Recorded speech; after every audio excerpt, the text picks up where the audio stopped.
کہ جب کبھی تم کسی مشکل میں گھرو، کوئی پریشانی لاحق ہو، کوئی راستہ نظر نہ آ رہا ہو، تو اس طرح مانگو جیسے اصحاب کہف، ربنا آتنا من لدنک رحمتا وہیئ لنا من امرنا رشدا، یہ مانگو۔ تو ایسے ہماری قدرت کے معجزے تمہیں نظر آئیں گے اگر تم نے ڈھنگ سے مانگا، اگر تم نے اہتمام سے مانگا، سوچ سمجھ کر مانگا، تو پھر ایسے تمہیں ہماری قدرت کے اور رحمت کے ایسے معجزے نظر آئیں گے جو تمہیں عجیب لگیں گے، لیکن ہمارے لیے کوئی عجیب، جو کوئی مشکل پیش یہ مانگو۔ اب آج کل لوگ کہتے ہیں کہ بھئی اس دور کے اندر دین کے اوپر مکمل عمل کرنا جو ہے بڑا مشکل ہو گیا، ماحول خراب ہے، چاروں طرف فسق و فجور کی آگ بھڑکی ہوئی ہے، طوفان گرم ہے، جھوٹ کا، غیبت کا، بہتانوں کا، اور لوگوں کو ایذا پہنچانے کا، اور عریانی کا، فحاشی کا، بد نظری کا طوفان ہے۔ اب لوگ کہتے ہیں کہ بھئی ہم کیسے بچیں اس سے۔ بعض لوگ کہتے ہیں کہ اگر ہمیں صحابہ کرام کے زمانے میں پیدا کیا ہوتا تو ہم بھی اسی جیسے ہو جاتے، لیکن ہم تو اس 14ویں 15ویں صدی میں پیدا ہوئے ہیں اور ایسے ماحول میں پیدا ہوئے ہیں کہ جو ڈوبا ہوا ہے معصیتوں میں، گناہوں میں۔ آدمی باہر نکلے تو نگاہ کو پناہ نہیں ملتی، مجلس میں بیٹھے تو زبان کو پناہ نہیں ملتی، کان کو پناہ نہیں ملتی، کوئی نہ کوئی مسئلہ انسان کے ساتھ رہتا ہے۔ تو کہاں جائیں، کس طرح ہم اپنے آپ کو بچائیں؟ تو اللہ تعالی نے بتا دیا کہ اس طرح بچاؤ کہ ہم سے مانگو۔ کیا مانگو؟ ربنا آتنا من لدنک رحمتا وہیئ لنا من امرنا رشدا، یہ مانگو۔ یا اللہ، چاروں طرف آگ بھڑکی ہوئی ہے معصیتوں کی، گناہوں کی، ہم شیطان اور نفس کے ہم غلام بنے ہوئے ہیں، اس سے ہم پر چھا گیا ہے، ہم پر مسلط ہو گیا ہے۔ اے اللہ، آپ ہمیں اس مصیبت سے نکال دیجئے، اور آتنا من لدنک رحمتا وہیئ لنا من امرنا رشدا۔ پھر دیکھو کیا ہوتا۔ ہمارے حضرت پالا فرمایا کرتے تھے کہ یوں سمجھو کہ حشر کا میدان ہے اور اللہ تبارک و تعالیٰ کی بارگاہ میں کھڑے ہیں، اور وہاں اعمال بد کا پلندہ ہمارے سامنے کیا کچھ کیا۔ تو جب باز پرس ہوئی تو آپ نے یہ کہہ دیا جواب میں کہ اللہ میاں، آپ نے تو ہمیں اگر صحابہ کے زمانے میں پیدا کیا ہوتا تو ہم بھی ویسے ہی بن جاتے، لیکن ہمیں تو آپ نے ایسے زمانے میں پیدا کیا کہ چاروں طرف آگ بھڑکی ہوئی تھی اور چاروں طرف معصیتوں کا سیلاب تھا، گناہوں کا سیلاب تھا، حرام کا سیلاب، جہاں جاؤ رشوت کا بازار گرم تھا، کاروبار کرو قدم قدم پر رشوتوں کے مطالبے تھے، اور باہر نکلیں تو ہمارے آنکھوں کو پناہ نہیں ملتی تھی، اور خود ہمارے گھروں کے اندر جو ہے وہ عریانی اور فحاشی کا ایک بڑا سیلاب خود ہمارے ہاتھوں میں موجود تھا۔ تو ایسے میں ہم کیا کرتے؟ آپ نے پیدا ہی ایسے وقت میں کیا تھا۔ بظاہر تو تم نے جواب ایسا دے دیا کہ جو ہے اس کو سمجھنا چاہیے، لیکن اگر باری تعالیٰ اس کے جواب میں یہ پوچھ لے کہ ٹھیک ہے، ہم نے پیدا کیا تھا تمہیں ایسے ماحول کے اندر، ظلمتوں کا ماحول تھا، معصیتوں کا ماحول تھا، لیکن کیا کبھی ہم سے مانگا تم نے؟ کیا تم نے کبھی ہم سے مانگا کہ یا اللہ، یہ چاروں طرف یہ آگ بھڑکی ہوئی ہے، اس سے ہمیں نکال دیجئے؟ تم سے گناہ اگر چھوٹ نہیں رہا تھا تو ہم سے مانگتے نا کہ یا اللہ چھوٹ نہیں رہا، چھڑوا دیجئے، اور عزم کے ساتھ مانگتے کہ یہ چھڑوا دیجئے، اور ہمیں اپنا تابع فرمان بنا لیجئے، ہمیں اتباع سنت کی توفیق عطا فرمائیے۔ یہ مانگتے نا ہم سے، مانگا کہ اگر مانگا تو بے شک تمہارا عذر جو ہے وہ ٹھیک ہے کہ ہم نے تو آپ سے مانگا بھی تھا، آپ نے دیا ہی نہیں، لیکن ہم سے مانگا کب؟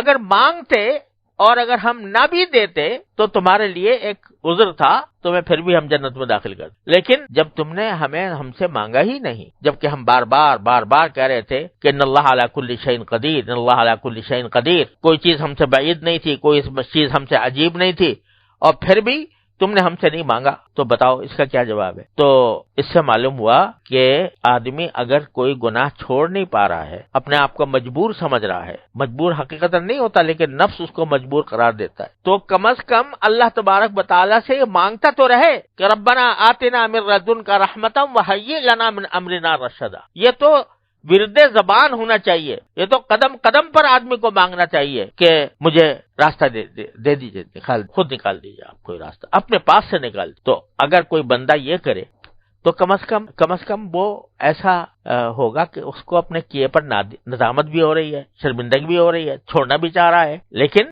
وہ خوب مبتلا ہے، تو اللہ تبارک و تعالیٰ کی بارگاہ میں حاضر ہو کر کم از کم اپنا عذر تو پیش کر رہا ہے، اور اس کی برکت سے یقیناً، اس میں کوئی شبے کی بات نہیں ہے کہ یقیناً اس کو راستہ ملے گا۔ بعض اوقات کچھ دیر لگ جاتی ہے، 350 سال لگ گئے، 309 سال، لیکن بعض اوقات کچھ دیر لگ جاتی ہے، لیکن ملتا ضرور ہے اگر کوئی مانگنے والا ہو۔ تو یہ ایک عجیب درس ہے جو قرآن کریم اس میں دے رہا ہے کہ خدا کے بندو مجھ سے مانگا کرو. مانگنا بڑی عجیب. اور اللہ تعالیٰ نے یہ ایسا رکھا ہے، قرآن شریف اگر پڑھو تو یہ شرط ہے کہ بھئی وضو کے ساتھ ہاتھ لگاؤ، بغیر وضو کے قرآن شریف کو ہاتھ نہیں لگا سکتے. جنابت کی حالت میں پڑھ بھی نہیں سکتے. اگر حالت جنابت ہے یا عورتیں اپنی خاص حیض کی حالت میں ہیں تو تلاوت نہیں کر سکتی قرآن کریم. لیکن دعا ایسی چیز ہے، اس کے لیے کوئی شرط نہیں، نہ وضو شرط، نہ طہارت صغرا شرط، نہ طہارت کبرا شرط، نہ کوئی ایسی بات کہ جو آدمی کے میلا کچالا بیٹھا ہے اور کپڑے بھی اتارے ہوئے ہیں، یعنی اوپر کے جس کے ذریعے دوسروں کے سامنے نہیں جا سکتا، ایسا بنیان پہنے پڑا ہوا ہے، بنیان اور لنگی پہنے ہوئے، اس میں نماز پڑھنا تو مکروہ ہے. اور اس حالت میں قرآن کریم کی تلاوت بھی کراہت سے خالی نہیں. لیکن دعا ایسی چیز ہے، کہتے ہیں مانگو، چلو تم ننگے سے ہی، تم کسی حالت میں صحیح دعا مانگ لو، اس کا راستہ کھلا ہوا ہے، چوپٹ. لہذا وہ ایسی چیز ہے کہ بندہ اس کو پلے باندھے اور ایسا کچھ بن جائے کہ ہر وقت اللہ تعالیٰ سے کچھ نہ کچھ مانگ رہا ہو، چاہے دل ہی دل میں جو مسئلہ پیدا ہو گیا اس کو مانگ لے اللہ میں سے، چھوٹا ہو گیا بڑا ہو. حدیث میں رسول کریم صلی اللہ علیہ وسلم نے ارشاد فرمایا کہ اگر تمہارے جوتے کا تسمہ بھی ٹوٹ جائے تو اللہ سے مانگو. یہ کیا بات ہوئی؟ تسمہ ٹوٹ گیا تو موچی کے پاس جائیں، اسے ٹھیک کرائیں. کہتے وہاں بعد میں جانا، پہلے اللہ سے مانگ لینا، اللہ سے مانگ لینا. یہ اللہ کے ساتھ تعلق پیدا کرنے کا، اس کو مضبوط کرنے کا، اس سے زیادہ قریب کا راستہ کوئی اور نہیں ہے جتنا اس سے مانگے. حضرت ثانوی رحمۃ اللہ علیہ فرماتے ہیں کہ کم از کم ایسے تو ہو جاؤ کہ جیسے ایک بچہ ہوتا ہے، وہ اس کے لیے جو کچھ ہے کائنات اس کی ماں ہے، تو جہاں کوئی مسئلہ پیش آیا فوراً امی کے پکارے گا. کوئی باہر کھیل رہا ہے اور کسی بچے نے ستا دیا تو وہیں سے امی کر کے پکارے گا، حالانکہ پتا ہے کہ وہاں امی ہے نہیں بیچاری، وہ گھر میں کہیں مصروف ہے، لیکن پکارے گا امی. تو حضرت فرماتے ہیں کم از کم ایسے تو بن جاؤ جیسے ایک بچہ اپنے ماں کے ساتھ تعلق رکھتا ہے کہ جو کوئی مسئلہ پیش آئے، چھوٹا ہو یا بڑا ہو، وہ اس سے اللہ تعالیٰ سے مانگنے کی عادت ڈالو کہ ہر وقت کچھ نہ کچھ اللہ تعالیٰ سے مانگ رہے ہو. اور خاص طور پر بہت سے کام ایسے ہوتے ہیں گناہ کے کہ اچھا خاصا نمازی آدمی ہے، روزے دار ہے، متشرع ہے اور نماز باجماعت کا پابند ہے، سبھی کچھ ہے، لیکن کسی ایک خفیہ گناہ میں اس طرح مبتلا ہے کہ اس سے راہی نہیں ہو رہی. جانتا ہے کہ گناہ کر رہا ہوں اور پھر بھی وہ گناہ میں مبتلا ہے، چھوٹتا نہیں. کیا کرے؟ کم سے کم اتنا تو کرے کہ یہ مانگے ربنا آتنا من لدنک رحمتا وہیئ لنا من امرنا رشدا. یا اللہ مجھ سے چھڑوا دی. اللہ میں ہمارے حضرت فرمایا کرتے ہیں اللہ میاں سے اس طرح باتیں کیا کرو کہ اللہ یا تو چھڑوا دیجئے ورنہ میری پکڑ نہ کیجیے. میں نے آپ کے حوالے کر دیا اپنے آپ، یا چھڑوا دیجئے یا میری پکڑ نہ کی. تو یہ جب بندہ اتنا ربط پیدا کر لیتا ہے، تو جب باری تعالیٰ یہ دیکھتے ہیں کہ یہ بندہ بیچارہ تھا تو یعنی اپنی حد تک کوشش کر رہا تھا، لیکن نفس اس کے اوپر غالب آ گیا تھا، شیطان اس پر غالب آ گیا تھا، اس نے جو ہے اس کو مجبور کر رکھا تھا، لیکن ساتھ ہی ہمارے سے لگاؤ ضرور تھا، ہم سے تعلق تھا، ہم سے مانگتا تھا، تو اس کو محروم نہیں فرمائیں گے.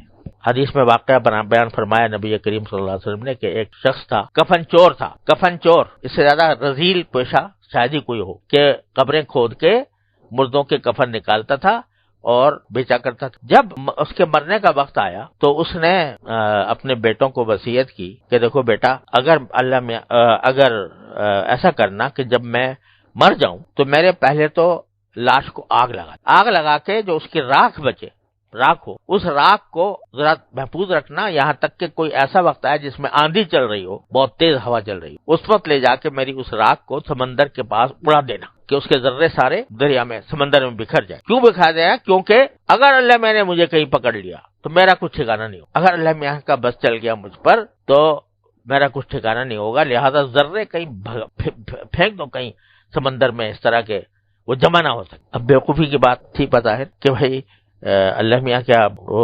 جمع نہیں کر سکتے اس کے ذرات. تو بظاہر تو ایک اگر دیکھا جائے تو کچھ کفر کی سی بات لگتی کہ آدمی یہ سوچے کہ اللہ میاں کو اگر اس طرح کر دوں گا تو اللہ میاں مجھے پکڑ نہیں سکیں گے. جب اللہ تعالیٰ کی حاضری ہوئی تو پوچھا کہ تم نے یہ کیا حرکت کی، یہ کیا وصیت کی تھی؟ تو کہتا خشیت کا یا اللہ آپ کے ڈر سے. تو باری تعالیٰ فرمائیں گے اس کے دل میں میری خشیت تھی، معاف فرما دیں گے، جا تجھے معاف کیا. لیکن کیوں؟ اس لیے کہ دل میں بسے ہوئے تھے اللہ میاں. اگر دل میں بسے ہوئے نہ ہوتے تو اس کو یہ ڈر بھی نہ ہوتا. لہذا اللہ تعالیٰ نے فرمایا کہ میں نے معاف کر. تو یہ دعا ایسی چیز ہے جو بار بار صبح شام چلتے پھرتے اٹھتے بیٹھتے، یا اللہ میں چل رہا ہوں، یہ لکڑی مل جائے مجھے صحیح وقت، یا اللہ میں باہر نکل رہا ہوں تو آفس کے ساتھ پہنچ جاؤں مسجد، یا اللہ مسجد میں داخل ہو رہا ہوں تو اللہ اپنے نعمت سے نماز ٹھیک طریقے سے پڑھوا دیجیے گا. باہر نکل رہا ہوں یا اللہ جو میں اپنے گھر جا رہا ہوں تو سب کو عافیت سے پاؤں, کوئی کسی کو پریشانی میں نہ دیکھ. اگر گاڑی میں بیٹھے ہو تو یا اللہ مجھے منزل تک عافیت کے ساتھ پہنچا دیجیے. ٹریفک بند ہو گئی یا اللہ کھول دی, ٹریفک جام ہے یا اللہ کھول دی. یہ جو رٹ لگائے نا بندہ دعاؤں کی,